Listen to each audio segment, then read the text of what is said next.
Good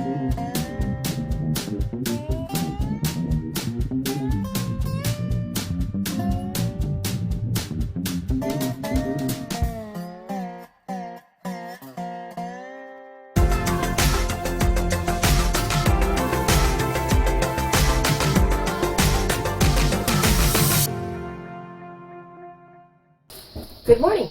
It's Saturday, July 20th, and I did some work last night on the van, well, actually on the curtains for the van, and obviously I didn't film that because that was late at night in the house, and I did some other work outside, but mostly I'm working in the garage to stay out of the sun right now with this medication I'm on, so I'm not going to film in the garage. It's just too dark and dreary in there, but it's nice and cool at least. So I'll show you what I've done with the curtains. First of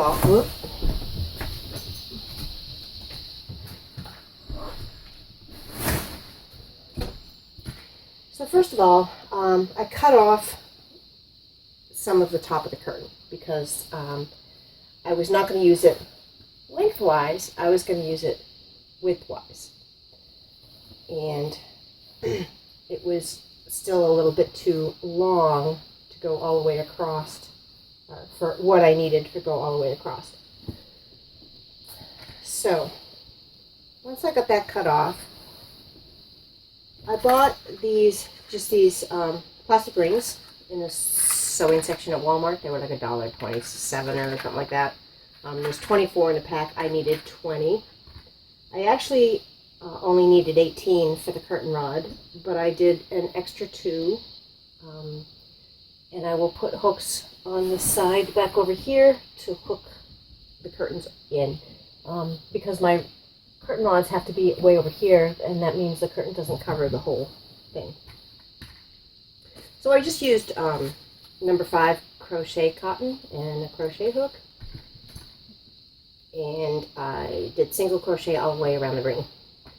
And then I sewed the ring in at the bottom here and at the top. And now what I'm going to do is run the curtain rod through it.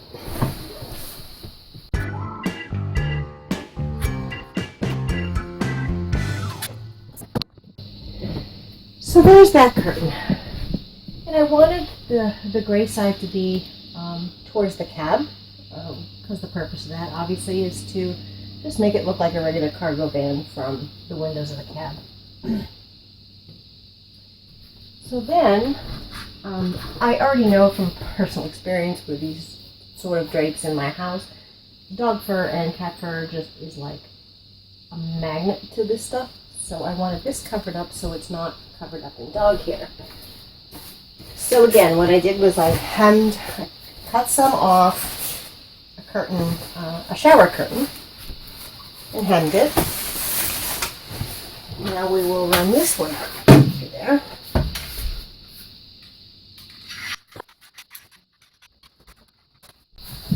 And so, shower curtain that looks like barn doors.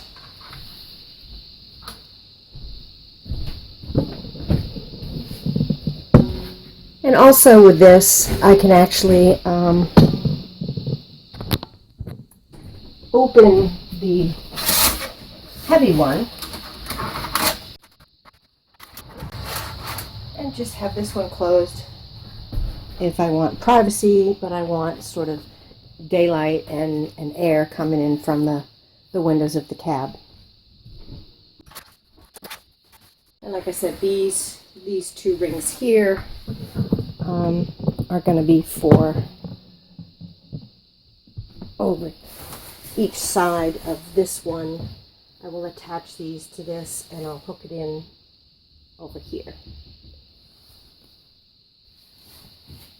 So the next thing I'm going to do is more sewing, so that'll be in the house and I won't bother filming that. Just because my craft room kind of got taken over by my son. He's been doing resin pours, and so he's kind of taken over my craft room, and he has resin stuff and molds and everything else all over my tables, so I'm actually just sewing in the great room. So the next thing I'm going to sew though is I'm going to sew some padded covers for these so that they won't be marring up the wood here. And I'm just going to use the denim material from the couches and sew some covers to wrap around both of the ratchets. So instead of sewing the pads for the ratchet straps, instead I decided to work on the dresser cabinet and the oven fridge cabinet, because I could do that in the garage where it was nice and cool. So I've used the last of the panel that my daughter painted in a scenic design class a couple years ago in college for the end there. And then there are the doors on the dresser cabinet. So let me get up there. It's going to be a bit wobbly. I still need to put the countertop on, and my son's going to do that because we're going to do some stuff with some resin. And then this is for the kayak. So what will happen is I can twist it down to take the kayak out. And then once I put the kayak back up, I can twist it up, and then I will tighten these nuts. So I used the same aluminum stuff that I used. It's not pretty, but hey, I just wanted to support it some. That I used for the window things, which I actually have to finish. I have the shelf all ready to go for in here, but it's drying. The stain is drying, and then I'll have to polyurethane it.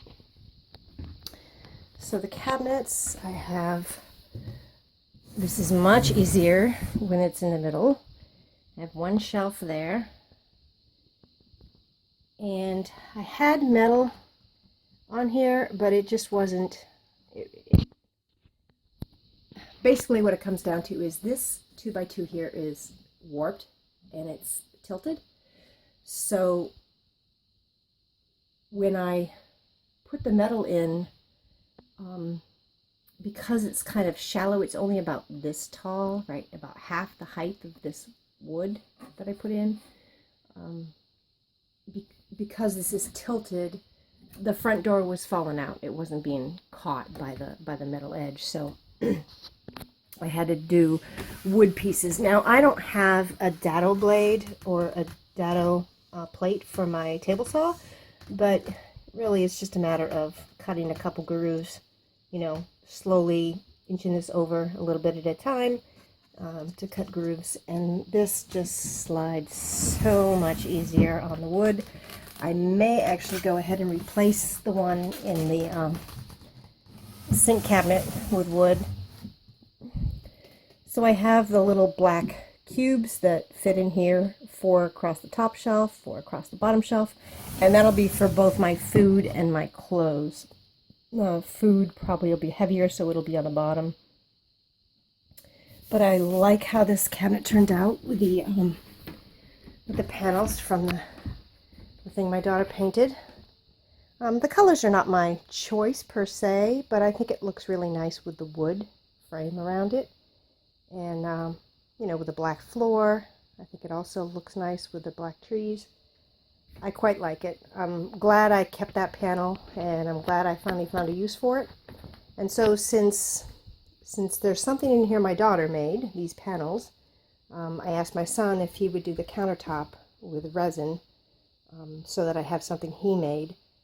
So I have a bunch of feathers, and I bought a router yesterday, and he's going to route out feather shapes and then do different color resin in each feather, and then put the feathers in and then do clear resin over the top. So I'm excited to see how that'll turn out, and that won't be ready for a couple days probably. But anyway, it's all coming together very nicely. I can't believe I'm almost done. There's not much left to do really. So yeah, I decided it was just too hot to try to sit in the house and sew, so I'll do those tonight in the evening when it's a lot cooler. It won't take very long to sew those pads up anyway for that.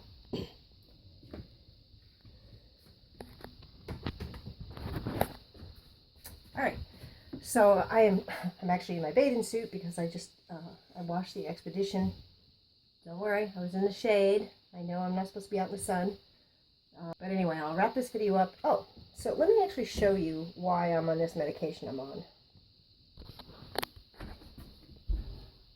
So I don't know if you can tell the discoloration here.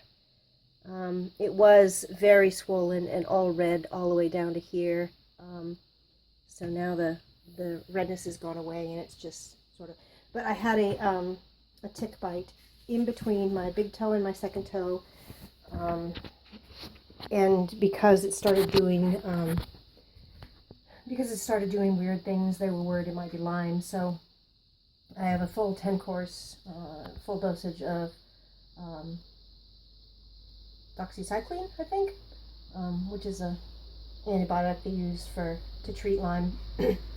So it's not the preventative dosage; it's actually the full-blown treat Lyme dosage. Just because they're not sure, if it is Lyme or not. Apparently, it has to be in your bloodstream at least 3 weeks before they can test your blood for it. So I don't know if they're going to want me to have my blood tested in a couple weeks or not. But anyway, I feel fine. So, I mean, that really itched while it was swollen. It was driving me crazy for a couple days there. But it doesn't itch anymore, and the swelling's all gone, and the coloring is a bit weird, but it's going away from what it was. So, all right, I will wrap this video up. Have a great evening. Thanks very much for watching, and I'll talk to you later. Bye-bye.